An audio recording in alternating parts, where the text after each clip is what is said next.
الطيران الجوي كان وما يزال من أهم الوسائل المعتمدة لدى البشر للتنقل عبر العالم. في إفريقيا لا تختلف الأمور، حيث الملايين من الرحلات الجوية التي تجوب المنطقة رابطة بذلك بلدان إفريقيا ببعضها البعض وكذا بباقي أنحاء العالم. في هذا الفيديو سنقوم بعمل أقوى مقارنة بين الخطوط الجوية لدولتين إفريقيتين وهما الجزائر والمغرب.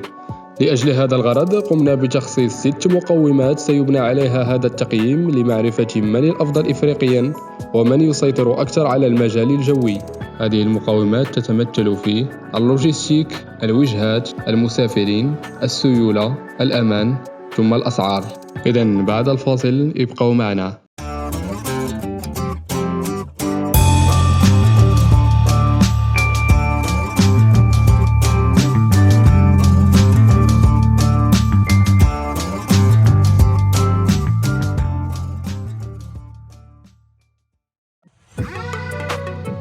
تمتلك الخطوط الملكية المغربية أسطولا يتكون من 61 طائرة، حوالي 50% منها من طراز الشركة الأمريكية بوينغ. في مقابل ذلك الخطوط الجزائرية تمتلك أسطولا يقدر ب 55 طائرة، متفوقة بذلك الخطوط المغربية برصيد 6 طائرات إضافية.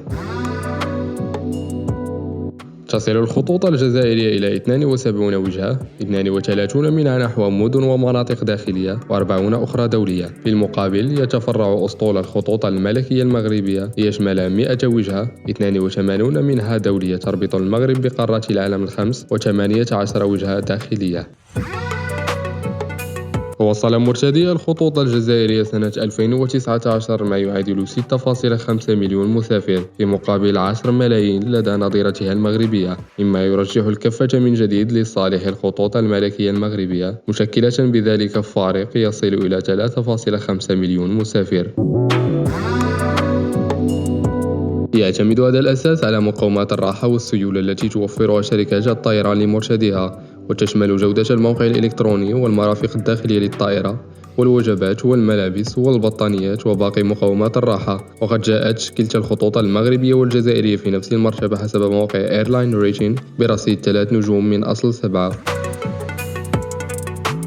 يعتمد هذا التصنيف على دراسة سجل الحوادث والصيانة الدورية وكذا إجراءات الوقاية من الأمراض والأوبئة. وقد استحوذت الخطوط الملكية المغربية على العلامة الكاملة، أي ما يقدر ب7 نجوم في مقابل نجمة واحدة لدى الخطوط الجزائرية. هناك تباين كبير في الأسعار بين الشركتين، حيث أن متوسط الأسعار لدى الخطوط الجزائرية يقدر ب $300 نحو أشهر الوجهات الأوروبية. في مقابل ذلك نجد $100 لدى الخطوط الملكية المغربية، ويرجع هذا الانخفاض في الأسعار إلى وفرة شركات الطيران في المغرب عكس نظيرتها الجزائرية، مما يخلق المنافسة في الأسعار والذي يكون في صالح الزبون.